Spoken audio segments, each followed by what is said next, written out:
नमस्कार मित्रों, प्यारे बच्चों। अब मैं छंद का एक टॉपिक मैं बना चुका हूँ ऑलरेडी।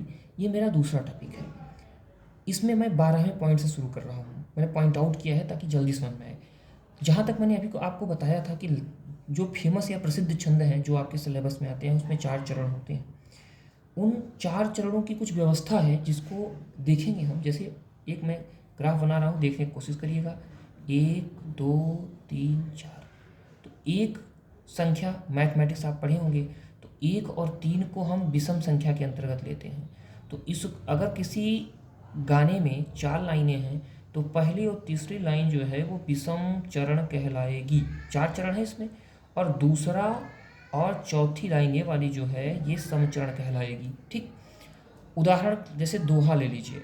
ठीक है, दोहा नंबर 6 मानस का है, मैंने लिखा है। इसमें लिख दिया है ताकि आपके घर में अगर रामचरितमानस है तो उसमें आप खोज करके इसको देख सकें, ताकि आपको ये जटिल न लगे, कठिन न लगे, ठीक है, हार्ड न लगे। तो उदाहरण में देख आपको बोल रहा हूँ, देखिएगा। जड़ चेतन गुण दोषमय, विश्व कीन्ह करतार, संत हंस गुण गहहि पय, परिहरि बारी विकार। इसको मैं कहूँ, जड़ चेतन गुण दोषमय। जब आपके रामचरितमानस होता होगा इसी तरह पढ़ते होंगे लोग। जड़ चेतन गुण दोषमय, विश्व कीन्ह करतार, संत हंस गुण गहहि पय, परिहरि बारी विकार। अब ये दोहा है।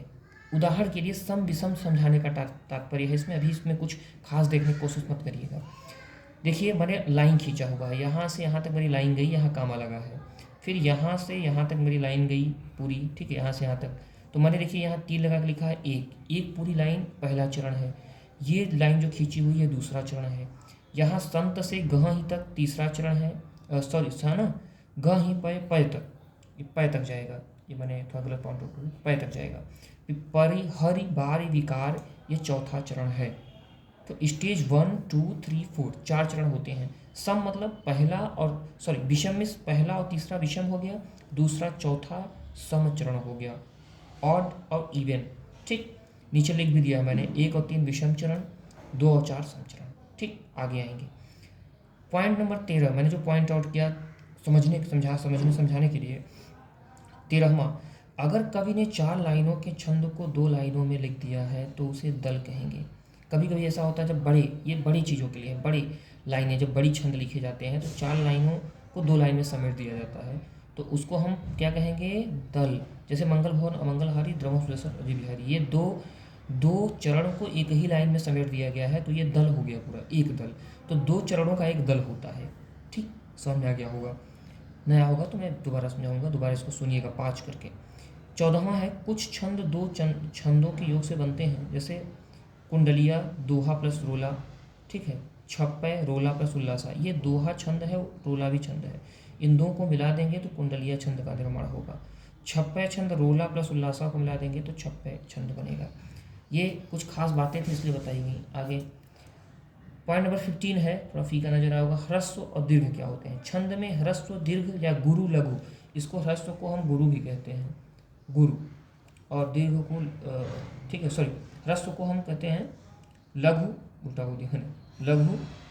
और दीर्घ को गुरु, गुरु, ठीक है। जिन वर्णों के उच्चारण में कम समय लगे या एक मात्रा का समय लगे, अगर छंदों के हिसाब से बोलेंगे तो आपको बोलना पड़ेगा एक मात्रा का समय लगे। जैसे की, इसलिए बच्चों को पढ़ाया जाता है बचपन में की उच्चारण करना सिखाया जाता है कि की को कैसे बोला जाएगा और बड़ी की मात्रा को कैसे बोला जाएगा। तो की, तो ठीक है, तो ये है उच्चारण का तरीका। और अब प्रश्न ये है, अगला हमारा प्रश्न दिमाग में आना चाहिए पढ़ने के बाद, कि कहाँ पर एक ह्रस्व स्वर होगा, कहाँ दीर्घ होगा। या ऐसे प्रश्न आए आपके दिमाग में कि कहाँ पर एक मात्रा का समय लगेगा, कहाँ 2 मात्रा का समय लगेगा। तो देखते हैं, अ ई उ री, जब ये होंगे तो यहाँ एक मात्रा का समय लगेगा। जैसे ख में आ रहा है, खी छोटी की मात्रा लगी है, खू छोटा की मात्रा लगी है, ये वाला। और ये है री की मात्रा ऐसे करके, तो ये री लगा है, ये वाला। ठीक, तो यहाँ पर जो है एक मात्रा का समय लगेगा। और यहाँ इसका निशान, जब छंद पे जाएंगे तो एक इसका निशान होता है जो छंद पे लगाना पड़ता है ऊपर, तो इसका निशान एक लिख कर देखते हैं। ठीक, दीर्घ क्या होता है, इसका निशान देखो, दीर्घ का निशान देखिए यहाँ उल्टा 2 की तरह होता है, यस की तरह थोड़ा सा। तो यहाँ पर जिन वर्णों के उच्चारण में दोगुना समय लगता है वहाँ ठीक है, ह्रस्व की तुलना में 2 गुना समय लगेगा। जैसे की, देखिए उदाहरण में देखा, बड़ी कम बड़ी की मात्रा, तो जो बड़ी ई है दीर्घ स्वर कहते हैं इसको, इसमें 2 मात्रा का समय लग रहा है। तो ये क्या है, दीर्घ है या गुरु है? तो छंद में ह्रस्व या गुरु का बड़ा रोल है, आगे और डिटेल समझाएंगे। पहले इतना जानिए कि ह्रस्व और दीर्घ नाम का की कोई चिड़िया होती है। फिर मात्रा क्या है, ध्वनि का उच्चारण काल मात्रा कहलाती है। अच्छा, अगर मात्रा हम देखा जाए तो भी मात्रा की डिफिनीशन हमें क्लियरली नहीं आती। तो ध्वनि का उच्चारण काल, उच्चारण का समय, जैसे मैंने कहा ना कि 1 मात्रा का समय लगा, कि 2 मात्रा का समय लगा, तो जो उच्चारण काल है, ठीक है, ये जो टाइम लग रहा है यही मात्रा है। मात्रा की परिभाषा भी कह सकते हैं आप, ठीक। इसके बाद नेक्स्ट पॉइंट हमारा है पॉइंट नंबर 17, ये है छंदों में पॉइंट नंबर 17 यहाँ पे है, छंदों में मात्राओं का बहुत महत्व होता है। ठीक है, छंदों में मात्राओं का बहुत महत्व होता है, उसी के आधार पर छंदों का गायन या उच्चारण किया जाता है, नहीं तो गाना बनेगा ही नहीं। अगर छोटी का बड़ी हो गया, बड़ी का छोटी हो गया, तो जब आप कभी रामचरितमानस गा के देखिए या कहीं हो रहा हो, तो बड़ी और छोटी मात्रा हो जाने से पूरी राग गड़बड़ हो जाती है, सामने वाला चौंक जाता है। ह्रस्व और दीर्घ को आप थोड़ा सा डिटेल में समझेंगे, कहाँ ह्रस्व लगता है, कहाँ दीर्घ लगता है, ह्रस्व या लघु मात्राएं कैसे लगती हैं या कैसे लगाई जाएंगी, इसको समझेंगे। तो जहाँ पर किसी वर्ण में अ है, ई है, उ है, री है, अंग है, आदि, अंग माने चंद्रबिंदु है, आदि में 1 मात्रा का समय लगता है। उदाहरण मैंने जैसे दिया है, जैसे संयुक्ताक्षर है तो वहाँ भी 1 मात्रा का समय लगेगा। जैसे आधा क थ, तो 1 मात्रा का समय। चांद में, ये चांद शब्द लिखा है, तो चांद में जो चा लिखा मैंने, ऊपर चंद्रबिंदु लगाई, तो 1 मात्रा का समय। ठीक, संयुक्ताक्षर में 1 मात्रा का समय। लेकिन आगे भी देखेंगे तो कुछ चीज़ें बदलेंगी। गुरुवर्ण या दीर्घवर्ण क्या है, आगे देखिएगा। आ, बड़ी ई, बड़ा ऊ और बड़ी री। एक्चुअली ये बड़ी री जो है संस्कृत में प्रयुक्त होती है, हिंदी में इसका कोई मतलब नहीं है, लेकिन मैंने लिख दिया समझने के लिए, क्योंकि संस्कृत में भी बहुत से छंद हैं। यहाँ आपको केवल हिंदी जानना है, संस्कृत के लिए अभी कोई इसमें फोकस नहीं है। ए अगर है, कहीं ए की मात्रा लगी है, अय की मात्रा लगी है, कहीं ओ की मात्रा लगी है, औ की मात्रा लगी है। ठीक है, इन सब में 2 मात्रा का समय लगेगा। इसके सिवा, ये नोट्स में द्वारा तैयार किया गया है, इसके सिवा रंजना अगर कहीं है, रंजना, जैसे एक उदाहरण है, ये कोई खास शब्द नहीं है, इसको खास मत समझिएगा।